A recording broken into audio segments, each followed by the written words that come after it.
Fanfáñez, el sobrino y protegido de Álvar Fáñez, protagoniza esta historia ambientada en la España del siglo XI y principios del XII, cuando el Cid campeador lideraba gestas y combates tanto con musulmanes como con cristianos, mientras el rey Alfonso VI, acompañado de sus servidores Pedro Ansúrez y García Ordóñez, movía las piezas de su reino como si fuera un maestro de ajedrez. Pero eran tiempos convulsos y en el reino de Castilla cada bastión jugaba un papel crucial en la política, el poder y la guerra. El joven Fan es rescatado a los 17 años de un monasterio y tomado por su tío Alvar en el arte de la espada y la guerra.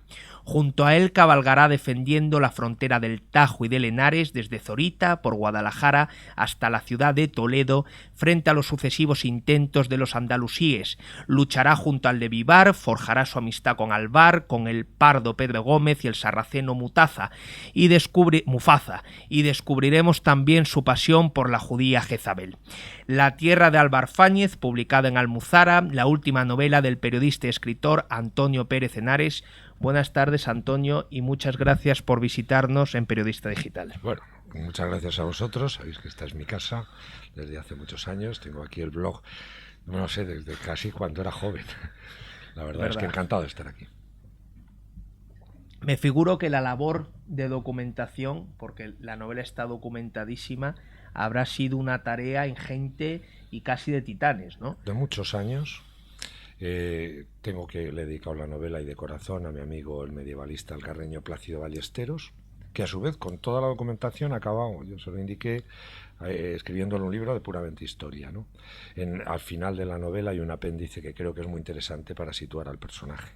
El personaje central de esta novela, el hilo conductor, es el sobrino hermanastro, por decirlo así, pero el conductor, lo que yo quiero contar es la gesta de Álvar Fáñez, la inmensa gesta de un hombre que para mí ha sido un poco postergado en la historia, tapado por el enorme impacto del cantar de Mío Cid y de su primo hermano Rodrigo Díaz, al que él llamaba, Rodrigo le llamaba el Minaya, que eso es un descubrimiento, es mi hermano, mi anay en euskera, porque los dos hablaban el romance y en la zona esa al norte de Burgos, de donde es Álvar, de Orbaneja, pues se mezclaban palabras con la vieja lengua de los vascones, y de hecho es que el abuelo del Cid había sido tenente del castillo Amaya.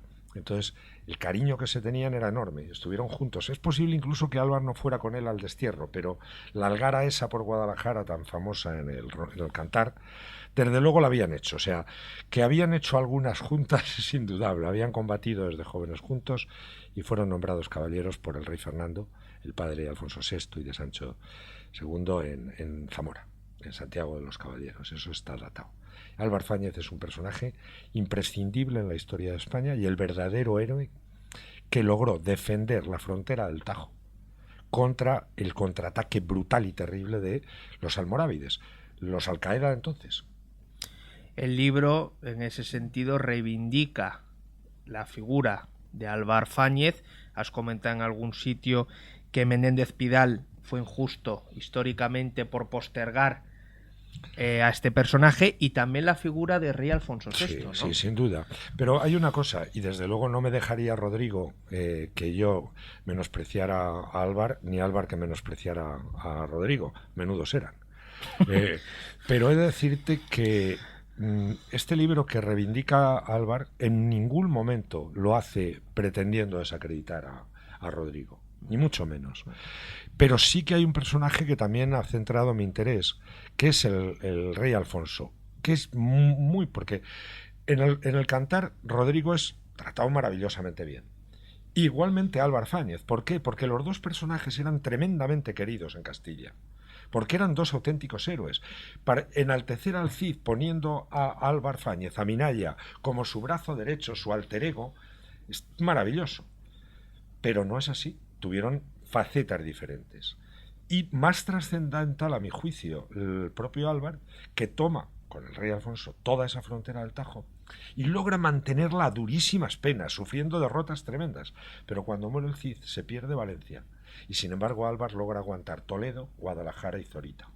Y con eso restablece, o sea, mantiene una línea defensiva que si hubiera hundido, hubiera vuelto atrás otra vez, hubiera vuelto a la Cordillera Central y al Duero, a Tienza, vamos, y luego de ahí al Duero. ¿Quién es el estratega finísimo de ahí? Pues es Alfonso VI, contra el que los dos lucharon en la batalla donde lo toma prisionero Sancho II, su hermano mayor. Pero luego entran rápidamente en su confianza. Y este rey tenía en la cabeza el tablero de ajedrez de las taifas y de los reinos cristianos. Y actuaba con política, con estrategia, con diplomacia, con inteligencia. Decía un rey, Abdalá, el cirí de Granada, algo tremendo, ¿no? Dice, le pagamos para que alimente sus caballos de guerra con los que luego nos va a conquistar. Y lo sabía Abdalá. Sabía además que estaban entre el fuego y la sartén, que si llamaban a los almorávides, como así sucedió, o los iba a matar o los iba a derrocar, como él fue derrocado, al-Mutawakkil fue asesinado por los almorávides. Pero si no, Alfonso se los comía. ¿Qué hacía? Los sangraba con los impuestos, con las parias, y luego con eso Castilla y León se enriquecían y con eso efectivamente alimentaban sus caballos de guerra. En eso es providencial un hombre que es su leal vasallo, Pedro Ansúrez, que es el padre de la mujer de Álvar, la hija pequeña que bueno, aquí pongo la mayor, pero creo que era la hija pequeña, se casa con Álvar Fáñez. Y Álvar Fáñez es un hombre de la total y absoluta confianza del rey. En ese sentido, como decíamos, se reivindica en el libro la figura de Alfonso VI, que para ubicar al espectador hay que decir que es el padre de Urraca, que también tiene protagonismo en la novela. Al final. Porque la novela abarca... Hay dos Urracas. Hay una Urraca que es la hermana de Alfonso VI, la infanta Urraca, la de Zamora, la famosa, y otra Urraca que es la hija de Alfonso VI, que a la muerte de Raimundo de Borgoña, con el que estaba casada, se casa con Alfonso I el Batallador. Y ese es un matrimonio que acaba como el Rosario de la Aurora y peor. Y acaba toda Castilla y Aragón enfrentadas y dejan a Álvar solo en la frontera, combatiendo con sus pardos. Los pardos eran la caballería villana castellana, terribles en el combate, y otro personaje, los Daguair. Los Daguair eran musulmanes que combatían al lado de los cristianos contra los almorávides. Yo he sacado dos personajes, el pardo Pedro Gómez y Muzafa, pero toda cosa viene de algo. En Recópolis, la ciudad visigoda de Recópolis, con cuyas piedras los bereberes hacen zorita, porque claro, Recópolis tiene 30 hectáreas, es una capital visigoda, la única que existe además en el mundo. Pero hacen zorita. Estos, ahí primero está la ciudad visigoda, pero luego ya cuando la vuelven a retomar los cristianos, hay unas tumbas. Y hay dos tumbas increíbles. Hay una tumba de un gigantón, de un guerrero enorme, que mide 2 metros la osamenta, y que está destrozado. Le ha muerto finalmente de un hachazo que le ha partido el pecho. Yo creo que puede ser un pardo de Minaya. Por el otro lado, pero al lado suyo hay una osamenta más pequeña que lleva al cuello algo que nos ha dejado perplejos. Es un dirham del rey al-Mutawakkil de Badajoz que lleva como un amuleto. Posiblemente fuera un daguair, o yo así lo he querido imaginar, de los que combatieron. Esa lucha en la frontera, después de Uclés, después de la derrota castellana de Uclés, cuando van a intentar, es terrorífico. Ahí no hay cuartel. Ahí, bueno, decían que los Daguair les cortaban el pene a los hombres y los pechos a las mujeres, y los almorávides los desollaban si los pillaban vivos. O sea, Convención de Ginebra no había. Y Álvar Fáñez, que conoce esa sierra muy bien, que logra, después de la derrota de Uclés, donde muere el hijo del rey, Sancho, el hijo del rey Alfonso, con una princesa árabe, con una princesa mora, pero que lo había elegido lo tenía como heredero, y murió en Uclés. Debería tener 12, 13, quizás 14 años, porque dicen las crónicas que montaba bien a caballo, pero todavía no se sabía defender, no tenía la fuerza suficiente para mantener una espada durante todo un combate. Lo mataron, pero Álvar Fáñez, junto con 7 condes, entre ellos García Ordóñez, que lo intentan proteger, y debe morir alrededor del castillo de Merinchón. Pero Álvar logra salvar el ejército. Cuando Alfonso, desesperado, le dice: mi hijo, mi hijo, mi hijo, Álvar le dije: señor, se lo comentasteis a los condes, yo os he salvado el ejército. Ese salvar el ejército, ese retroceder pero plantarse y aguantar, es lo que le permite a Álvar Fáñez mantener la línea del Tajo, perdiendo plazas fuertes, siendo derrotado, contraatacando, pero al final la mantuvo. Dedicas el libro al historiador Plácido Ballesteros, has comentado hace un rato que de toda esta información, de toda esta documentación, él ha escrito un libro, Álvar Fáñez, un libro de historia, tú has escrito una novela. ¿Cuál crees tú que es la mejor forma para rescatar o para alumbrar personajes olvidados o facetas de personajes que son conocidos pero cuyas facetas desconocíamos? ¿Qué es mejor, la ficción o el ensayo? ¿Y por qué has elegido tú la ficción? Yo siempre he sido, vamos a ver, en esos paisajes, en Recópolis, en Zorita, donde presenté la novela, donde todavía se oye el eco, pues eso, los visigodos, de los bereberes, de Álvar Fáñez, después de los calatravos, sobre el Tajo. Yo he recreado esas figuras, me parece que es la manera más emocional de acercarse. Yo escribo desde la emoción.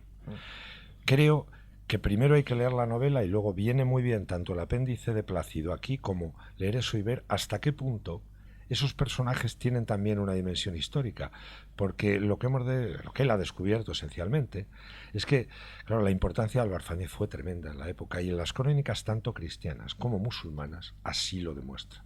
En realidad el título es porque los cristianos le llamaron a todo lo que había sido esa parte de la Marca Media, de la taifa de Toledo, que es Cuenca, Uclés, Huete, Masatrigo, Zorita, le llamaban la tierra que fue de Álvar Fáñez, o la tierra de Álvar Fáñez. Se le llamó así. Yo creo que a mí me resulta ahora, al pasear por allí, la verdad es que he estado de arqueólogo ayudante en Recópolis, con Lauro Olmo, con Plácido, y yo lo que más me he divertido de deciros que ha sido en la documentación, en descubrirlo. Luego escribirlo, bueno, es que es un tocho, ha salido 500 y pico páginas. Y ahora es lo peor, que es venderlo, pero en fin, me han dicho que va muy bien.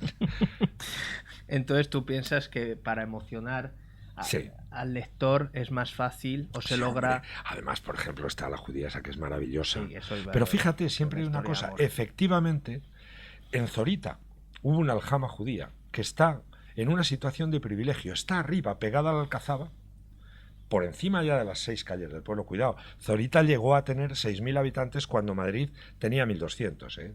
Era el puente del Tajo. Todo el Tajo Norte pasaba por allí, y las calzadas romanas un poco antes. Y oye, había estado la capital de verano de los visigodos. Pero esa judía, he querido hacer un homenaje tanto a los judíos toledanos como a un personaje fascinante que se llama Zarquiel. No ha quedado de él escritos ni nada, pero sí la memoria y la leyenda es tan impresionante que le han puesto su nombre a un túnel, a un cráter de la Luna. Porque este hombre, dicen que era magnífico con los instrumentos, los astrolabios, etcétera, pero inventó el reloj de agua, el reloj de noche. Fíjate. El que está todavía en los palacios de la Galeana, la clepsidra. Y le he querido hacer hija a esta judía de Azarquiel, por hacer ese homenaje, porque además Toledo es el otro gran centro de atención de la novela, el Alcázar primero de Al-Mamún, luego de Al-Qadir, y luego del rey Alfonso VI y de Fáñez, que fue príncipes y dux de Toledo, y fue el hombre que defendió Toledo de un ataque terrorífico, dicen las crónicas 100.000, aunque fueran 50.000 almorávides, que fue un mes de asedio y 8 de asalto, día y noche. Pues Álvar les quemó acabó quemándoles las máquinas de guerra a los almorávides. Eso sí, que destrozaron la Vega y todo eso, pero él aguantó. Entonces me figura además que el novelista puede penetrar, y de hecho penetra en recovecos y en lugares en los que el historiador no se atreve muchas veces. Sí, ¿no? Yo es que aquí he hecho alguna trampa literaria. Claro. Por ejemplo, yo soy de un pueblo que se llama Bujalarún, Torre de la Novia o de Alarún, pero me he creado y he nacido y me he criado con la silueta de los viejos castillos a mi vista, de Atienza, de Jadraque. O sea, estoy metido de alguna manera en eso. La Algara de Álvar Fáñez, cuando teóricamente baja por el Cid, pues dice, a la Sierra de Miedes fuimos a pasar. Es que yo he pasado andando por allí. Es que yo he cruzado por el Bornova y claro, y me emociono ver la iglesia maravillosa, templaria, por cierto, de Santa Coloma de Albendiego. Y la meto en la novela. ¿Por qué? Porque es reencontrarme con mis paisajes y mi paisanaje, que en mis novelas el paisaje tiene una vibración, o así lo pretendo y así me lo han dicho en ocasiones, casi es un protagonismo humanizado de alguna manera. El paisaje está ahí y yo lo... Pero, por ejemplo, es que yo sé por dónde subió lo que dice el cantar El ataque de Rodrigo sobre Castejón. Es que yo estaba en Castejón, es que es un pueblo al lado del mío, y sé por dónde fue Álvar Fáñez para tomar Jadraque, luego Ita y hasta Guadalajara. Es que he pasado por esa senda. Y me imagino además cómo pudo ser el ataque, conociendo también, como conocía todo el Alto Henares y el Río Dulce. Pues yo digo, pues si hubiera sido Álvar, por aquí. Y recreo eso. Y la verdad es que esa es la parte de creación maravillosa. Luego hay otra cosa de la novela que me gustaría destacar, y es la elección de la voz del narrador. Sí, es que he querido, ¿por qué? Bueno, en realidad la novela empezaría en Atapuerca, fíjate. Yo sabes que tengo una enorme amistad con Arzuaga, ¿no? Pero es que allí en Atapuerca no solo hay restos de hace 1.000.000 de años, o de los de Juan Luis de hace 450, que es el descubrimiento mejor de la... No, allí también hay una cosa que pone fin de rey. ¿Qué sucede? Fernando I, a la muerte de su padre Sancho el Mayor, lo que luego le va a pasar con sus hijos le pasó a él con su padre. Se enfrentan los hermanos por el reino. Y en esa batalla se enfrenta Fernando de Castilla con García de Navarra. Y muere García. Y su corazón se lo llevan a Nájera, se le llamó precisamente García de Nájera, Sancho García de Nájera, pero el cuerpo lo dejan allí enterrado, el corazón, y pone fin de rey. Allí mismo los navarros eligieron a su nuevo rey, con la tristeza de todos, porque no quería Fernando que su hermano muriera. Y es precisamente en esa batalla donde yo hago que muera un hermano del padre de Álvar, al que le endosan el niño que está por nacer, cuando en realidad ese niño es del padre de Álvar, que se lo dice a Álvar en su lecho de muerte. Y Álvar, en cuanto se entera, coge el caballo y se va a rescatar a su hermanastro, al que siempre le llama sobrino y el tío, pero los dos saben ese secreto, y le dice, oye, ¿tú quieres ser monje? Y dice el otro, pues no. Dice, pues ahora, pues para conmigo. Y bueno, claro, nadie conocemos a Álvar Fáñez, pero he trazado otro personaje que me ha gustado mucho ha sido el de Doña Mayor, el de su mujer. Porque como una persona contrapuesta, en cierta manera, porque ella era hija del conde Ansúrez, y entonces un poco los castellanos eran los que estaban en la frontera, estos eran capitanes de frontera que lograron con sus hechos de armas casarse con dos hijas de los condes. Rodrigo con Jimena, la hija del conde de Oviedo, y Álvar con la hija del conde Ansúrez. Y entonces, pero ella es la que de alguna manera le ilustra y le dice, mira, Álvar, no todo es pegar espadazos. En León sabemos de leyes, de estrategia. Al enemigo no solo se le vence, como bien sabe Alfonso, con una carga de caballería brutal. Lo va puliendo. Claro. Pero entonces la elección de la voz narrativa... Es por eso. ¿Por qué? Porque este es un chico que ha estado en la abadía, y por eso pues sabe de libros, claro, es que es puede hablar. Claro. Y luego hay una cosa, yo quería también mostrar el fascinante mundo de los reyes de Taifas, en particular dos. En la novela tienen un protagonismo enorme. Zaragoza, que es donde van finalmente, el esplendor de los Juz, que son árabes, y hacen de Zaragoza en la época de los Taifas una auténtica maravilla. Bueno, el Palacio de la Jafería es el palacio del rey Al-Muqtadir. Pero es que además sus hijos, uno de sus hijos también era como él, matemáticos, filósofos, allí había poetas, el Palacio de la Azuda era una maravilla, casi tan hermoso, no tanto como el de... Pero ese mismo esplendor lo estaba intentando ya el Cirí de Granada, que era un bereber que había llegado aquí con las tropas de Al-Mansur, que trajo Al-Mansur del norte de África, pero que se había cargado Medina Zar, el Zagüe el primero, pero estos se habían entrado en ese mundo de los taifas donde eran hispano-musulmanes. Y bueno, claro, los almorávides no los podían soportar, bebían vino, tenían relación con los cristianos. Y no olvidemos, la bisabuela, la abuela, la madre y la mujer de Abderramán III es que eran cristianas. Y no estoy hablando de una concubina, estoy hablando de la reina que daba los hijos. Y se hacía llamar Rex Hispanorum. Y le mandaba al Papa la terna de obispos. Ese Abderramán III. En Toledo había el metropolitano católico, Lo que se produce ahí, la explosión, es cuando llegan los almorávides, cuando cae Toledo y aparecen, pues eso, el ejército islámico, el IS, aparece en España, imagínate la que se monta aquí. Y por eso hay gente que se pone a combatir con los cristianos contra ellos. La novela está documentadísima, como ya hemos dicho, cualquiera que esté viendo la entrevista verá que eres una enciclopedia andante. No lo tengo reciente. Y esto me lleva a la siguiente cuestión. Equilibrar la acción narrativa con toda esa carga histórica, con toda esa documentación, hacer que a pesar de esto la trama fluya, me figuro que habrá sido un trabajo. Eso ha sido el trabajo costoso. Y lo que me preocupaba más. Claro. Mi buen editor Manuel y amigo Manuel Pimentel, es lo primero que yo le dije: oye, estamos cargando o tiene tensión narrativa. Claro. Tiene tensión narrativa, no te preocupes. Has logrado meterlo porque también están los ecos del cantar, que tiene una fuerza épica espectacular, pero luego también, pues mira, yo también he metido el viejo sentido del humor que uno tiene, ¿no? Por ejemplo, cuando están fuera de los combates, pues Fan llega, está en Zorita, y cuento cómo se dedicaban a pescar cangrejos y las broncas que tiene con la judía, con su judía. Y entonces, todo eso creo que aligera. No, y humaniza, porque es que no están todo el día dando espadazos, no. Y yo quería también pues presentar esa España musulmana de otra manera, que llevaban aquí ya tanto tiempo, y sobre todo los que eran de ascendencia árabe, poquísimos, por ciento, porque la población era fundamentalmente hispano-musulmana o hispano-cristiana, pero eran hispanos todos. Luego había un grupo muy reducido de árabes y luego estaban las tribus bereberes que habían sido sus tropas, pero que también ellos mismos, como los Dilinum de esta zona, pues oye, se habían hecho, es que aquí habían estado los romanos, los visigodos, y poco a poco se había creado una población hispana. Curiosamente ya tenían idea de España, Alfonso y los otros. Has cultivado numerosas veces el género histórico.